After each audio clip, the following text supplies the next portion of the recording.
জাতি স্বস্তি পেয়েছে, বাংলাদেশের মানুষ আনন্দিত হয়েছে। উপদেষ্টার সাথে সফল একটা বৈঠক হলো। দলের প্রধান সন্তুষ্ট প্রকাশ করেছেন এবং এটাকে ঐতিহাসিক বলেছেন। আপনার অনুভূতি? ধন্যবাদ আপনাকে। আপনি জানেন যে বিএনপির ভারপ্রাপ্ত চেয়ারম্যান দেশনায়ক তারেক রহমান এবং বাংলাদেশ সরকারের মাননীয় প্রধান উপদেষ্টা ডক্টর মোহাম্মদ ইউনূসের এই বৈঠককে নিয়ে নানান ধরনের গুঞ্জন, নানান ধরনের আলোচনা সমালোচনা, মানুষের উদ্বেগ, উৎকণ্ঠা এবং আগ্রহ সবকিছু মিলে একটি টান একটা পরিস্থিতি কিছুদিন যাবৎ বিরাজ করছিল।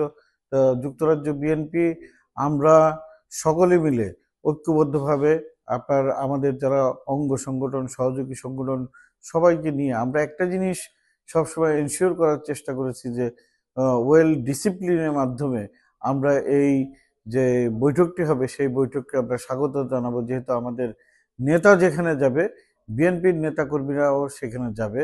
তো আজকে আমরা সফলতার সহিত যুক্তরাজ্য বিএনপির আমাদের যারা অঙ্গ সংগঠন সবাই সুশৃঙ্খলভাবে আমাদের নেতাকে ওয়েলকাম জানিয়েছি এবং আমরা একটি সফল যে বৈঠক হয়েছে, বলবো সফল এই কারণে বলবো যে ওনাদের ভিতরে যে একটি আলোচনা হয়েছে অত্যন্ত সৌহার্দ্যপূর্ণ এবং ভালো একটা পরিবেশে ওনারা কথা বলেছেন এবং আমাদের নেতার যে এক্সপ্রেশন এবং প্রধান উপদেষ্টার যে এক্সপ্রেশন, এটা জাতি দেখেছে, জাতি আশান্বিত হয়েছে।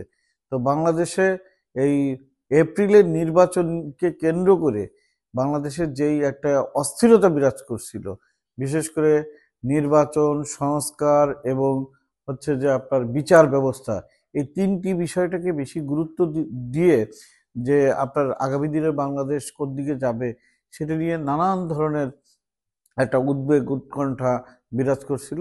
তো আজকে নির্বাচনের যেই ঘোষণাটা, বিশেষ করে রমজান মাসের পূর্বে অনুষ্ঠিত হবে, এই যে একটি বিষয় যে স্পষ্ট হয়েছে, এটার কারণে জাতি স্বস্তি পেয়েছে, বাংলাদেশের মানুষ আনন্দিত হয়েছে এবং বাংলাদেশের আগামী দিনের যে রাজনীতির পথটা আমার মনে হয় যে অনেক মসৃণ এবং সাবলীলভাবে তার প্রবাহ অনুযায়ী চলবে এবং আগামী দিনে একটি সুষ্ঠু নির্বাচনের মাধ্যমে বাংলাদেশে গণতন্ত্র ফিরে আসবে বলে আমরা প্রত্যাশা করি।